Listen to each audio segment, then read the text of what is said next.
In this video, I will show you a simple way to create procedural stylized rocks in Houdini. It's going to be really quick and easy, even if you never used Houdini before. Let's start with a fresh Houdini scene, and the first thing we're going to do is to create a box. To do that, you can press tab on the keyboard, either here in the viewport or on the right hand side here in the network view.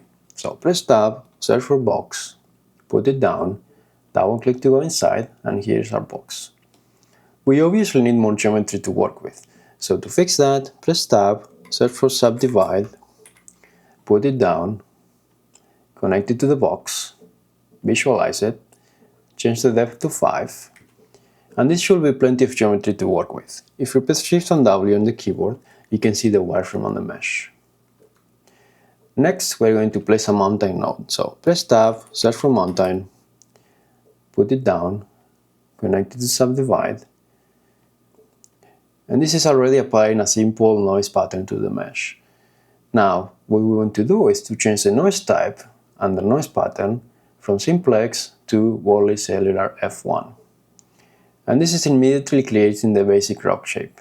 If we change the offset, we get a different rock shape. Next, we want to place a mesh sharpen node.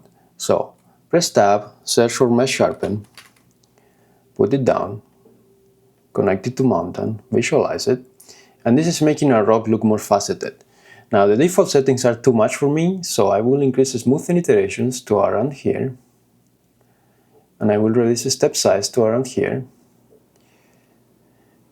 and this is a more subtle effect that I like better. And if you want to see the effect of this node, you can toggle it on and off using this button here. Now let's apply some color to the mesh so we can have a better preview. So press tab, search for color, put it down, connect it to the mesh sharpen, and this is going to be the base color. So let's change the color up here to a darker gray color like this.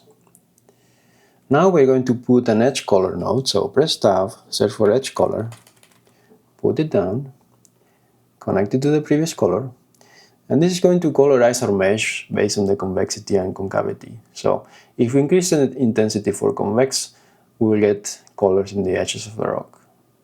We can go something like this, increase the contrast a bit to make it a bit more sharp. We can also increase the intensity in the concave areas, so the flatter areas here have a little bit of color like this. And what we can do now as well is to add another subdivide node, like this, and if we put it before our first color node, this basically gives the mesh more resolution so the colors look more sharp. Okay, great, so let's zoom out a little bit here, see our nodes, and you can press L on your keyboard and this will arrange your nodes so they are nice and neat up and down. Now let's move these three nodes off to the side, and let's say that this is a high resolution asset. We have a lot of detail and we have color that we could make to a texture, but let's say that we wanted to use a texture that we already had before, or maybe we wanted to paint a new texture in another program.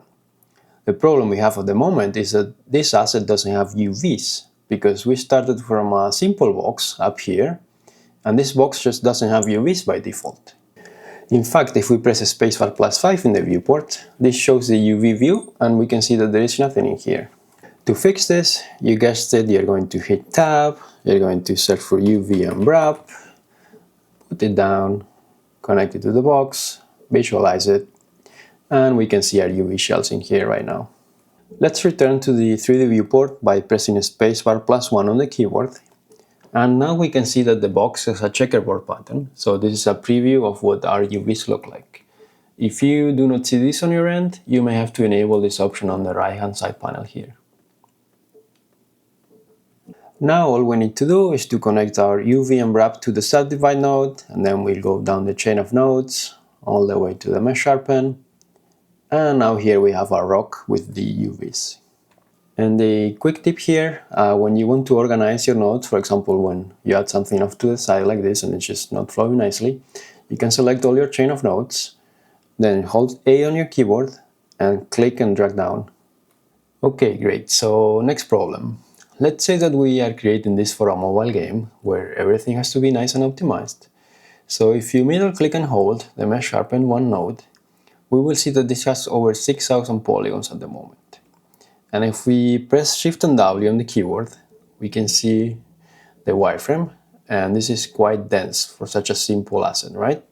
Now, this is quite easy to deal with in Houdini. All we have to do is use a poly reduce node. So, press Tab, search for poly reduce, put it down, connect it to my sharpen, and one of the options we have here is to choose a percentage of the polygons to keep.